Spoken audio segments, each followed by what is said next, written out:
mag-fall sa lap ko. Grab lang talaga. Tapos, yun, nag-focus lang ako makatapos. Tapos, hindi ko nga alam na meron pala yung board exam. Nalaman ko lang nung, nung pumapasok na ako nung first year college. So, board exam? Ano ba yan? 5 years pala to. At may board exam pa. So, yun. Hindi siya smooth sailing, as in. Kasi sobrang hirap ng accounting. Pero, sa awa ng Diyos, yun, nakapasa naman. As in, guys, nag-start kami 26 sections. Nung 5th year na, 2 sections na lang. So, nalagas talaga siya. Yun. Tapos, naging CPA ako. After CPA, reality hits na hindi pala parang kailangan, dito sa Philippines, kailangan mo pa rin talaga ng connections. At, yun lang, connections. At napapansin ko, ang mga napupunta lang sa upper management level, yung mga, ano ba? Paano ko explain? Parang nasa taas ng social hierarchy. Parang kapag purita ka, hindi ka, baka makancel ako, hindi pa nga ako. But, yes. Ayun. Tapos, napunta ako sa Australia. Parang, meron kasi akong, and anyway, ayun, nagtatrabaho na ako for 10 years. Tapos, ang dami kong tinry, guys. Nagtry ako mag-audit sa No For Me. As in, may time na, nung busy season, as in, sobrang pressured ko na hindi ako makakain at hindi ako makatulog. As in, kapag tinatry kong kumain, hindi ko siya malunok. Naaalala ko yan talaga, as in, April 10 to 15, talagang patayan yan. Tapos, ang expectation sa'yo, hindi ka uwi. Uwi ka para mag-shower lang at magpalit ng damit, tapos balik ka sa office. Parang, bakit ganyan ang culture at bakit yan ang expectation sa'yo?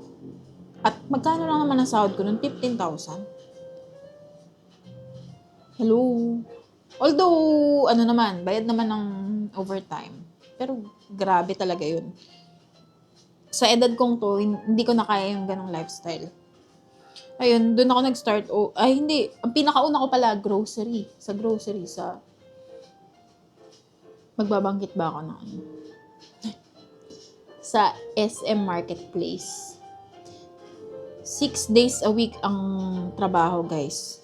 At 6 days a week bawal ang cellphone sa loob ng office, ng back office, kasi grocery siya sa back office ka. So, iiwan mo lahat ng gamit mo sa locker at bawal kang malate ng tap-in. Kahit 1 minute yan. As in, magmamadali ka sa pagla-lunch. Parang, yun yung pinakauna kong work. Sabi ko, para naman akong, prisoner. Tapos, sa SM kasi, pag over a certain age ka na, hindi ka na pwedeng mag-apply. So, ang tinatanggap lang nila, mga under 25 yata. So, meron akong office mates noon na mas matatanda, na nagtagal sila doon. Pero nakikita ko na hindi talaga sila masaya.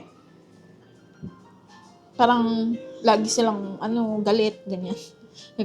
Ayoko ng ganitong life. So, nag-quit agad ako. After 3 months. Tapos yun, nag-audit ako. Tapos, it's not for me din. Tapos, ang next ko nun, audit pa rin, pero multinational. Toxic pa din, guys. Ayoko na lang magsalita, pero not for me talaga. Tapos, ano ba next ko nun? Yung next ko, private company dito sa Philippines pa din, pero ayoko na lang din magsalita. Tapos medyo, yung next na work ko, doon ako medyo nakaluwag-luwag. At yun yung first time ko na nakapag-Japan ako. Kasi pwede na ako mag-leave. Hindi sila ganun kahigpit sa leave. Although, mga ano lang, 1 week, ganyan, papayagan nila. Basta hindi busy. Tapos, ano yun, night shift. Doon ako tumaba, guys. Doon ako nag-start. Parang nasira yung metabolism ko mula nung nag-night shift ako. Tapos yun, nagkaroon ako ng workmate doon na although hindi naman siya yung reason ba't ako nag-Australia, pero parang na-feed sa utak ko na, oh, pwede palang ganito ang maging trajectory. Kaya ang masasabi ko lang talaga, iba yung nagagawa nung surrounded ka ng mga taong, paano ba? Dapat, isurround mo yung sarili mo ng mga taong ibang mag-isip compared to the majority. Kasi hindi mo naman may isip yung ideas na yun kung hindi mo maririnig sa iba. Like yun, kasi workmate ko yun, tapos magkaka-level lang kami. Tapos naglaro sa isip ko, try ko rin kaya mag-Australia. Kasi nung time na yun, before nun, gusto ko talaga mag-abroad. Mag-work abroad. Pero hindi ako pinapalad. Walang opportunities. Tapos, ayun, parang after a while, nakita ko merong option to apply for student visa. At nung time na yun, medyo may savings naman ako. So, ginamit ko yung life savings ko para mag-apply ng student visa. Tapos, naging graduate visa. Ang masasabi ko lang, ibang-iba. Once na na-experience nyo yung convenience ng first world country, ang hirap na bumalik. Kaya every time bumabalik ako dito sa Philippines, naiisip ko, kaya ako bumabalik para makita ko why I left in the first place. Kasi yung Australia ko, hindi ko naman talaga, parang, testing the waters lang naman muna ako. Parang, try ko lang kung okay ba for me. And no pressure, kasi ayoko nung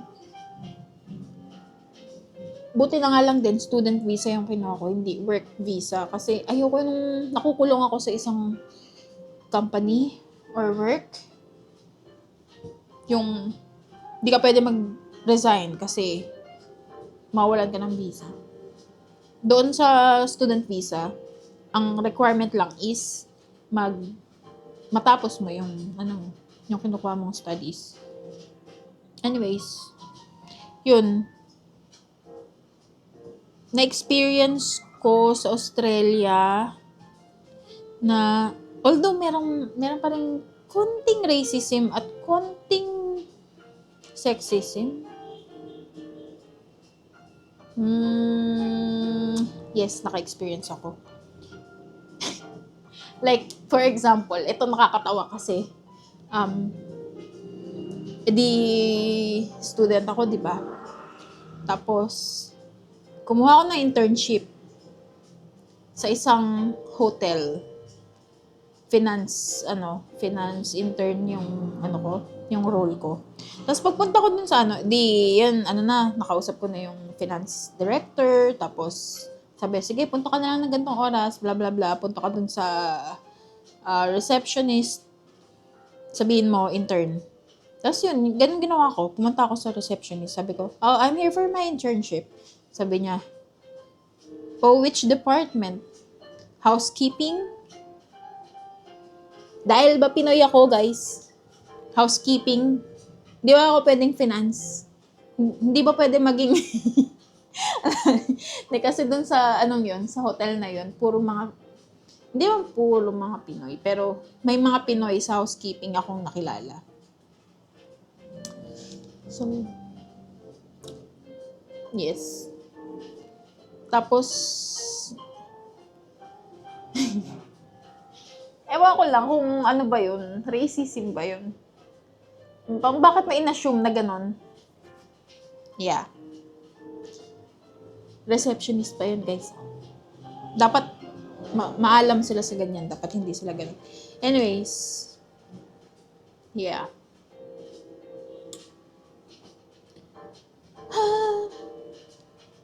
Pero sa current work ko ngayon, happy naman ako kasi hindi ako naboboard. Bilang chismosa, natutuwa ako sa work ko kasi nakikita ko yung earnings ng mga tao. Ano kasi ako, tax agent, guys.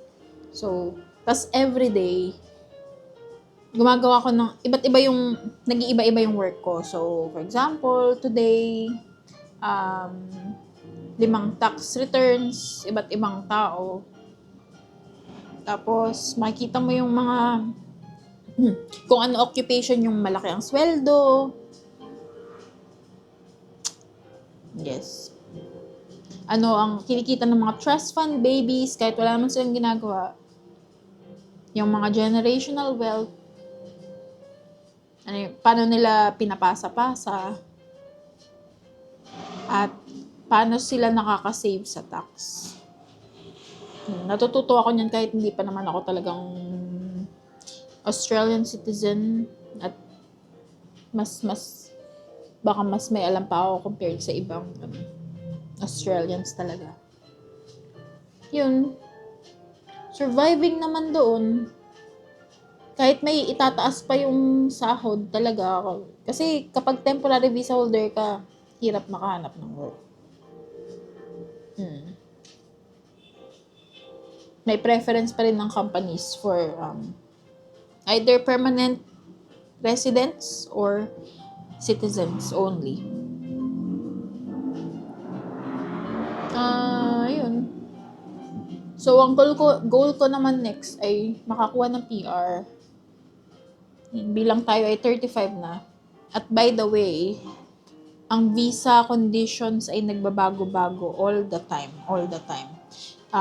Nung una ako nag-student, wala pang age limit ang graduate visa. So, after mong mag-student visa, pwede kang mag-transition to graduate visa. Pero, may bagong immigration, policy na ang limit for graduate visa ay 35 years old. So, kung over 35 ka na, sorry, hindi ka na makakapag-transition from student to graduate. So, uwi ka pag ganun. Ayun. Ano lang talaga din? Luck. Malaking bagay ang luck at tibay ng loob. Kasi madaling panghinaan ng loob pag kunwari nakakarinig ka ng failed stories ng pagmamigrate. Yung iba nga sobrang nade-depress at pero yun, laban lang.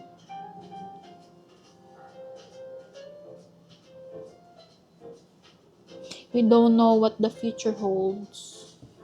Yan, 35 ako. Meron akong at least 35 more to go. At least. Hopefully. Siguro, dapat din ako kumain ng ganito kadaming sugar. Para healthy. Mag-healthy living na tayo after nito kasi 35 na tayo. Ayun. Paano nga ba napunta dun yung ko? Usap-usap. Ewan ko.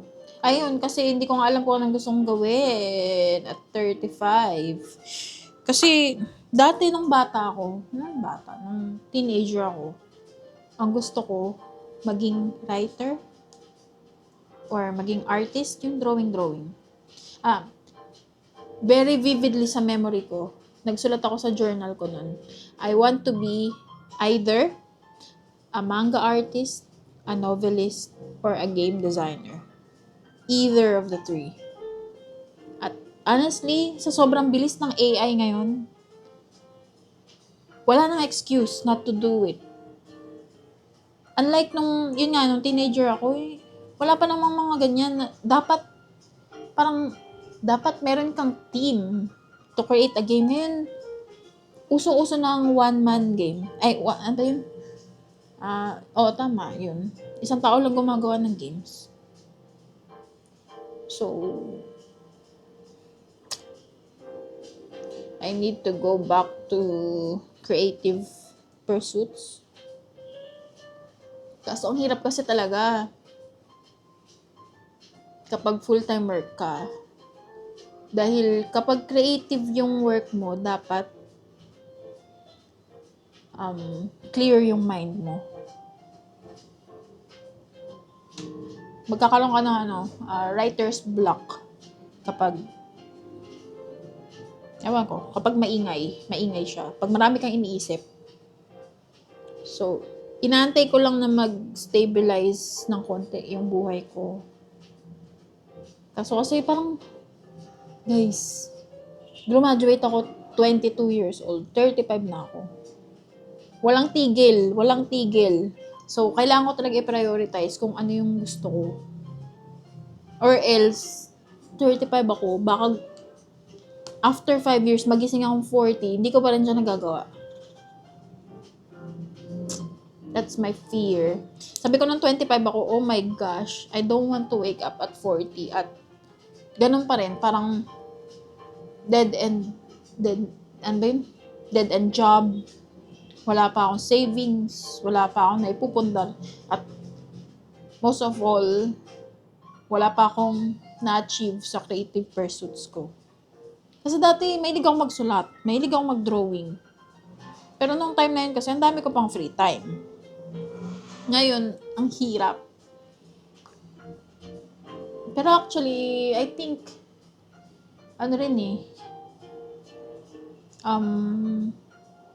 factor din yung social media. Ubos yung oras ko sa, oh my gosh. Parang, bawat sandali ng buhay ko, nakikinig ako ng YouTube or ng Spotify.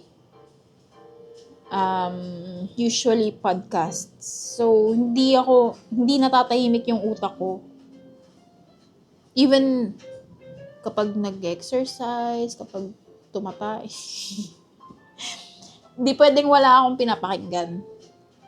So, siguro, isa yan sa kailangan kong i-workout. Bawasan ng SOCMED. By the way, Australia is the first country na maglilimit ng social media use ng teenagers, 16 years old pababa. Meron talaga siyang detrimental effect sa utak ng tao. Ayun. Minsan nga hindi ako makatulog na walang sound, walang white noise or ganyan yung lo-fi. Yun. Nagkaka-vocal fry na ako. Kailangan ko na yatang. Hindi kasi talaga ako mahilig daldal. Ayun, 45 minutes na. Oh my gosh, nagdadaldal lang ako at kumakain ng cake. So, yun guys. Siguro, ko na rin to parang accountability record na dapat by the following year. Kasi, na ba ngayon? December 20? Yes. Ang birthday ko ay January 13. So, malapit na mag-35. At yung birthday ko, medyo malapit sa New Year. So, New Year's resolution ko, mag-focus sa creative pursuits. Actually, niisip ko nga, maghanap ako. Dati kasi, work from home. Fully work from home. Ang problema ko doon, hindi tumataas yung sahod ko. Parang may ceiling siya kasi nga work from home lang naman. Tapos, yung boss ko, tinetext ako kahit after hours. Medyo gulo-gulo yung schedule ko ng time na yun. Kaya, talaga, sinukuan ko yun. Tsaka yun nga, limited. Pwede nilang ilimit yung hours ko. Tapos naisip ko, nasa Australia ka pero work from home ka, sayang din. Bakit ba't ka pa lumipat ng Australia kung mag-work from home ka lang din? So yun, naisip ko ang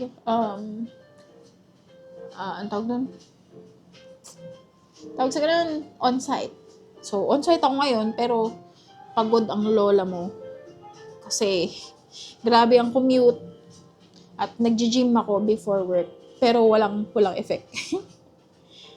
Kasi, na-realize ko lang din, ang aga kong gumigising para mag-gym, kulang yung tulog ko. Hindi nag-heal yung body ko kasi kulang yung tulog. Tapos, by the middle of the week, sobrang pagod na ako niyan. Lethargic na ako na parang gusto ko na lang matapos yung linggo. So, yun. Baka bumalik ako sa try kong makahanap ng work from home na job. Kasi, yun naman ang pro ng pagiging accountant. Pwede siya from home. Remote. Yan. Gusto ko lang magkaroon ng more time talaga. Pero, I need to be disciplined enough na pag magkaroon ako ng free time, magamit ko yun.